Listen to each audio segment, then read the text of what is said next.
আসসালামু আলাইকুম। কি অবস্থা সবার? বিশেষ করে নোয়াখালী এবং কুমিল্লার সবার কি অবস্থা?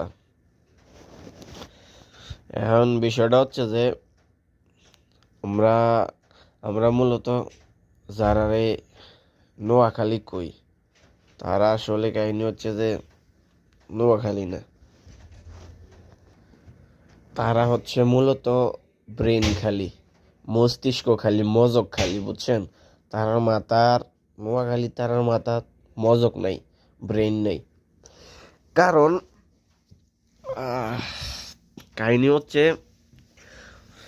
আপনি তিন রাস্তার মোড়ের মধ্যে সাইনবোর্ড না বসাইয়া যদি কোনো একটা রাস্তার লাস্ট মাথায় নিয়ে সাইনবোর্ড বসান, তাইলে বিষয়টা কেমন আপনি বলেন? ওই রাস্তায় যারা যাইব ওরাই শুধু ওই রাস্তার লাস্টে গিয়া সাইনবোর্ডের দিক নির্দেশনা পাইব, তাই তো? তো কুমিল্লা হচ্ছে ব্রাহ্মণবাড়িয়া, চাঁদপুর, তারপর হচ্ছে যতগুলা ডিস্ট্রিক্ট আছে, নোয়াখালী, ফেনী, লক্ষ্মীপুর, সবগুলার মাঝ বরাবর, ঠিক আছে? তো সবাই এই জায়গা থেকে যেই কোনো ধরনের সুযোগ সুবিধা গ্রহণ করতে পারবে। তো ওই জায়গায় বিভাগ না দিয়া নোয়াখালী তার এক কোণা থুইরা রয়েছে, তার আর ওই জায়গায় নিয়ে বিভাগ বিভাগ দেওয়ার জন্য তারা আন্দোলন করতেছে, বুঝছেন?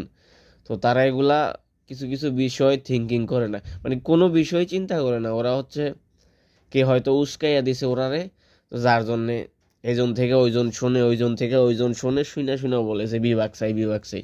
কেন চাস? কারণটা কি?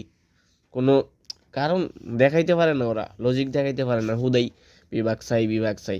ব্যাক ফল হয়ে গিয়ে বদ্দা